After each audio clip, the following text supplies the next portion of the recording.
What up, what up, what up? It's your boy Stunner Reese and I'm back with another video, man. And today definitely is an epic day, man. Look at outside, man. The weather is beautiful here in Chicago, and boom, I am at the garage with Drac, man. We're gonna be talking about Drac in this video. We're gonna find out exactly how your boy Stunner Reese, man, got into muscle cars and how I got Drac on this video. So make sure you stay tuned. If you're new to the channel, make sure you hit that subscribe button and join the Stunt Squizzy. Turn on the post notifications so you don't miss a video. All right, let's get to it. Yeah.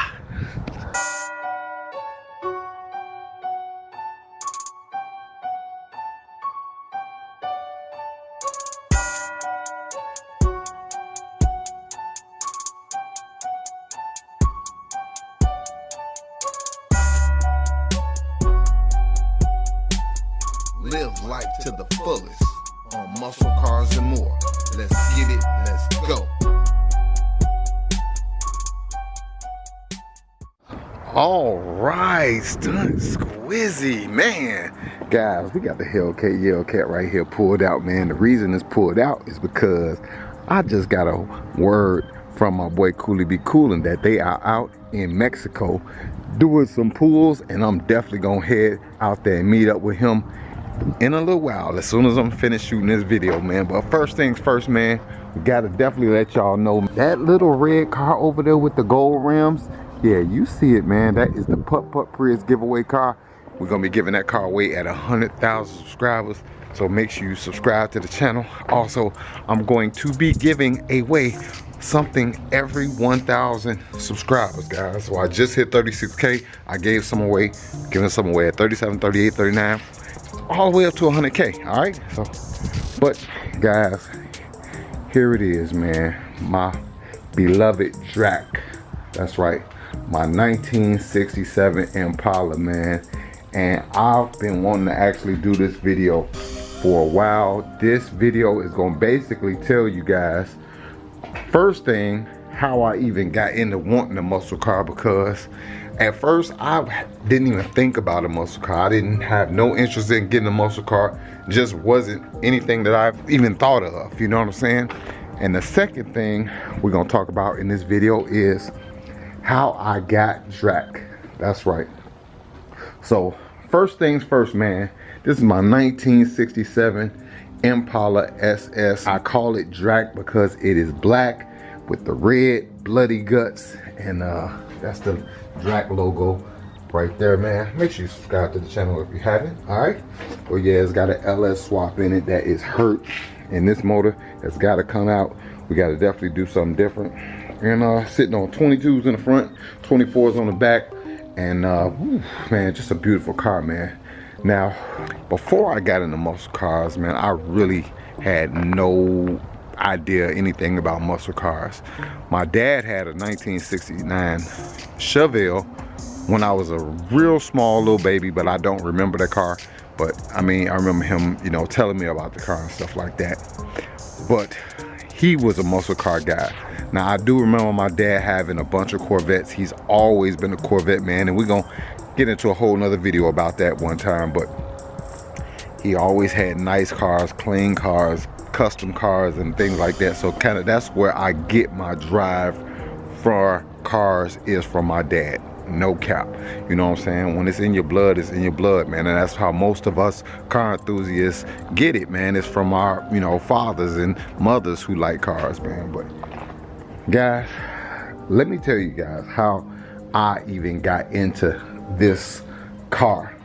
Now, going back, before I even was into muscle cars at all, guys, I was into regular cars. I had 9.8s, Cadillacs, Monte Carlo G-bodies. Now, when I had G-bodies, 85 and an 87 Monte Carlo, they were still relatively new. They weren't old schools back then, but now today's terms, people call them old schools, which is kind of even funny still to me to this day, because I had them and I didn't think they definitely wasn't old schools when I had them. I just had them, you know what I'm saying? I didn't even think nothing of it, you know what I'm saying, at the time. But you know, but yeah, I had two Monte Carlo SS's, a silver one and a red one, or a maroon one, and yeah, just never really, you know, other than that, that was like the oldest car that I pretty much would at that time would buy. Now my very first car, I ain't gonna lie, was a 1977 Delta 88 4-door.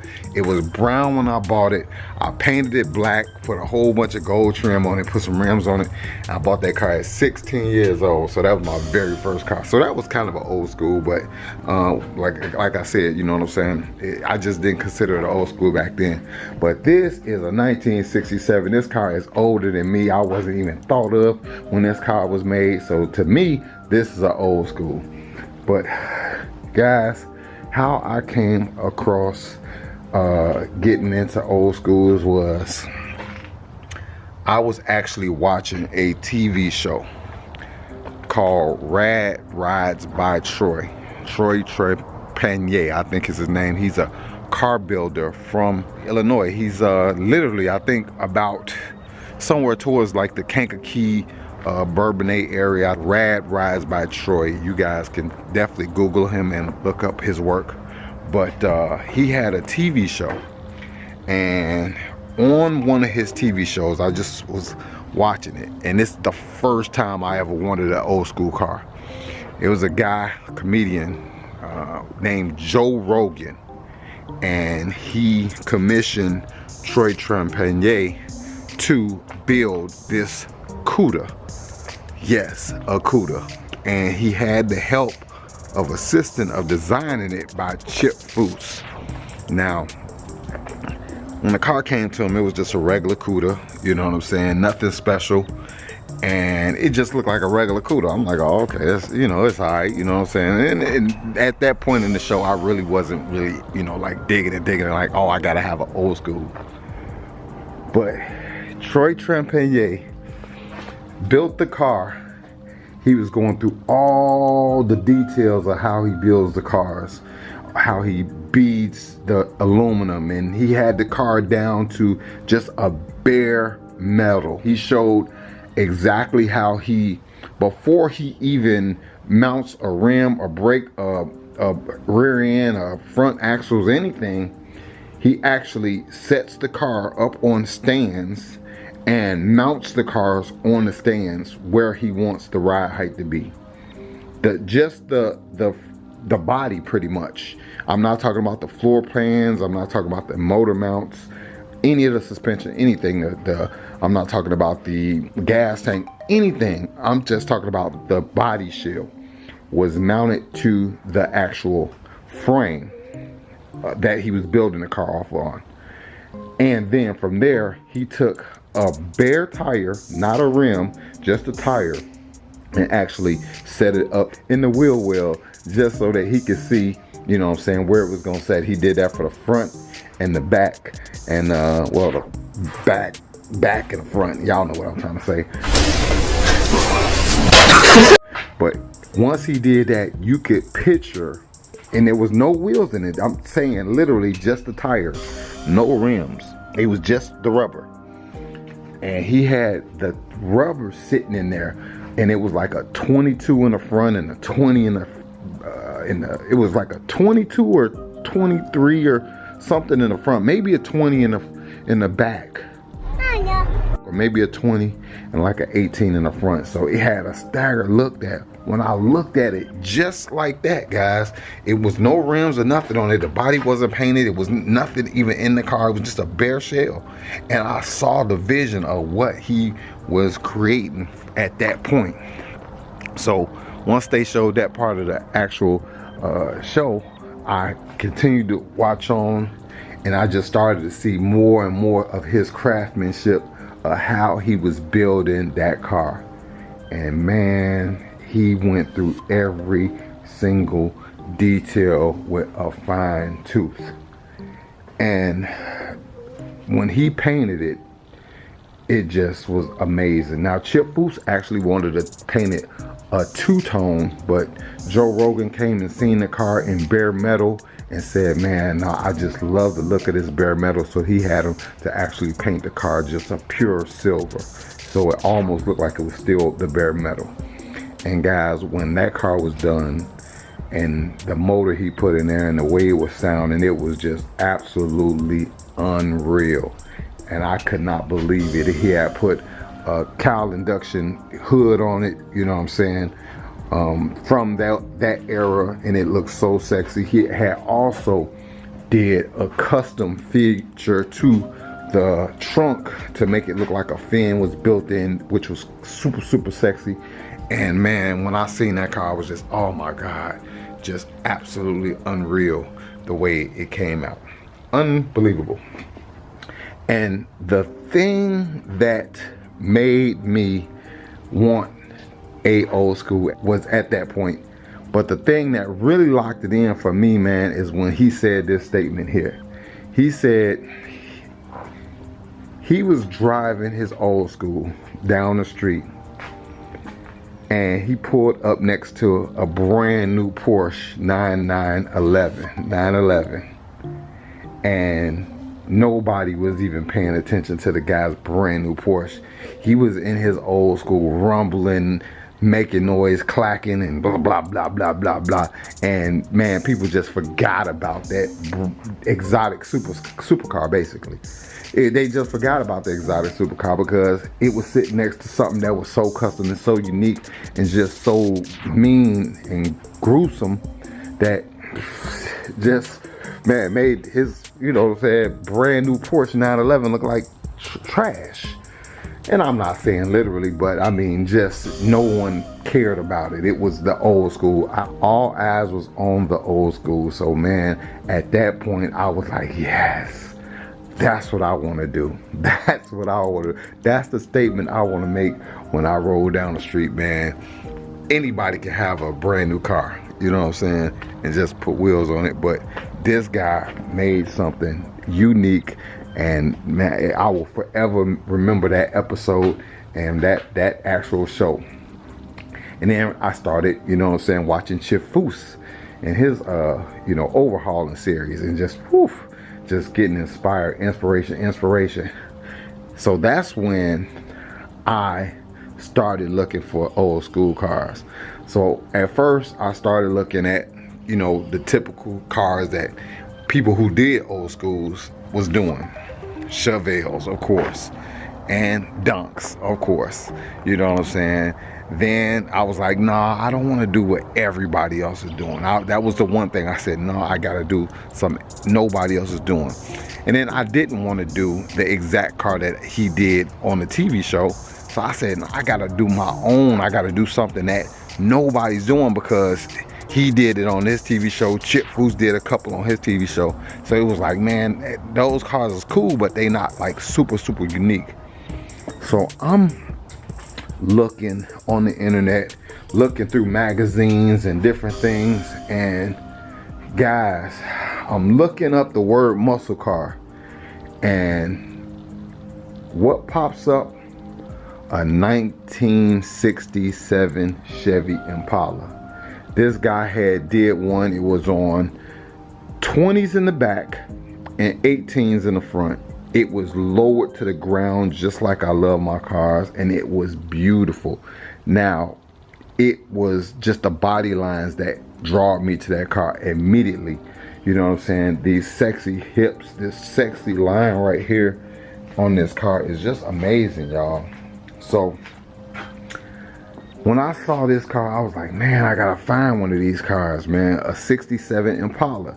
So I was looking at the other years, a 66, and I seen a lot of people did the 66s. And then of course, you know, the Dunks, you know, everybody did the 71s and up. Those, like, you know what I'm saying, just everybody had them, you know.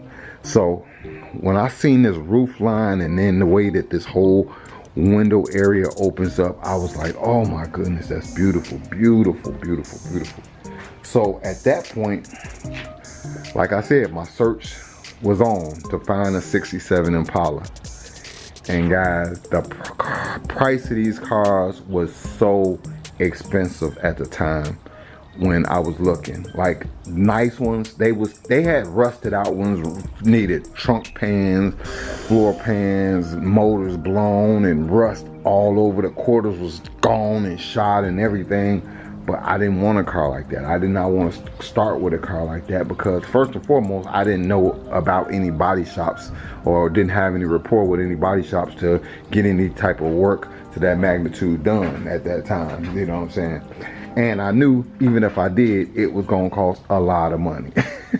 So my search was on, and I could not find anything within my price range, because you know, people wanted $35,000 pretty much and up for a clean example of a 67 Impala, because the 67 is actually one of the most iconic years. The 68's less desirable, 69's less desirable, 66's is definitely not desirable. The 65s are more, you know, more desirable than the 66s, but the 67 to me is the 67 and the 65 in this body style are the two most legendary and most desired ones. Okay, so I wanted the 67. I just had to have these hips, this particular hips, and this particular roof line, man. I had to have this fastback. So I could not find one. I could not find one at all. And then, guys, I kind of started getting a little, you know, frustrated and anxious. So I found a 66. That's right, it was white with blue interior, and I actually drove all the way down to right before you get to St. Louis to this big antique car lot that they have off of 55, and went to see the car, man. I had the money in my hand. I test drove the car and everything, and I was about to buy it, and I, you know, drove it, came back, pulled up, walked around it, and I was like, man, I could take this home right now. And I said, that's not what I want. That's not, it'll never be what I want. So I said, nah, I'm leaving. I'm gone. So I drove all the way back to Chicago, man. Couple weeks go past, and I'm looking in the actual magazines. They used to have these magazines called Auto Trader, and I'm sure they still got them, where they have a whole bunch of different type of old school antique cars, farm equipment, all kinds of stuff, you know what I'm saying? But I know a lot of y'all still know about that. That was before, you know what I'm saying, you know, Facebook marketplace and all that stuff was around. But yeah, guys, I just on the end of my wits, and I looked up and I found one that was in my price range. Now, it was about an hour and a half. It was by Rockford, Illinois, and I had to drive almost 2 hours to go see Dracula. Now, when I came up to it, the car was a clean silver paint job, but the original color of the car was burgundy. But all the quarter panels was nice, no rust. It had a 327 engine in it, which was a pretty desirable engine, and it had a power glide transmission. Now, I didn't know anything about a power glide transmission. That is a 2-speed transmission, and the guy showed me that the car was originally a California car. That's why I had absolutely no rust. He gave me the original California plate, man, that was on the car, showing me that the car came from California. And when, of course, when I did the, you know, vehicle search and everything, it did come from California. It was a California car. So I worked the deal out with him, man. Gave him a little bit less than what he was asking, because he was asking like 20 bands for the thing, and I wasn't paying 20 bands for it. But I don't think nobody else really, you know what I'm saying, was biting on a car like that, because, you know, he was in a small town and he just had the car, and I think he was going through some hardships, so he just wanted to kind of get rid of it. So I picked it up a little less than 20 grand, guys, and man, it was silver with burgundy interior. It had the bench seat, and all the rest of it was just a regular, it was just a factory car. It had the Stingray Rally rims on it. It was super low to the ground, and it was just a sweet car, even at that point when I first got it. Of course, it didn't have the cowl hood, it didn't have any of the custom work that I had done to it. It was just a factory car. You know what I'm saying? But guys, when I picked it up, man, I already had the vision in my head of what I wanted to do to it as I was driving it home. I knew exactly how I wanted the car. I knew that I didn't want any chrome. I wanted it to look so sinister. And where I got that from, guys, is from the Grand National GNX. When I first saw the Grand Nationals and the GNXs come out, I wanted one of those cars very badly. I had a Monte Carlo SS, but I wanted a Grand National. And the Grand Nationals were going so much money, man. It was like stupid amount of money. And I ain't had that type of money back then. You know what I'm saying? To, you know, buy a car. So you know, my credit wasn't on nothing. I was paying everything pretty much cash back then in the day. So yeah, just didn't know. But man, guys, I was like, I'm gonna make this like if they had designed the Grand National back in 1967. So I blacked out every single thing, took out all the chrome, bumpers, all the trim, made everything super smooth and black and silky. All the window trim, everything, you know what I'm saying? Then I shaved everything, gave it a nice smooth look. And guys, that's how we got Drac, man. That's how we got Drac, and that's how your boy Stunner Reese got into muscle cars, man. So that's a true story, man. True story. That's how it all came together. And man, just came out legendary, man. I'm just so happy this is my car. I love it, man. I could come out in this garage and look at this car every day.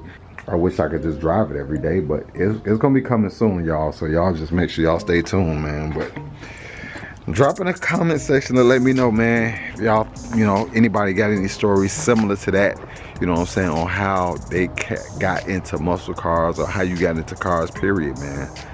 That was it for me, you know what I'm saying. That was the real. So all right, man, but just like that, this video is over, man. I hope you guys enjoyed it, man. I gotta go meet my boy Coolie Be Coolin', man. We gotta go to Mexico.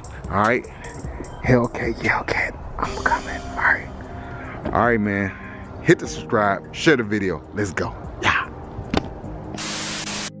Hey, subscribe, share. What does it like for you, nigga? Yeah, subscribe, square, like. Square?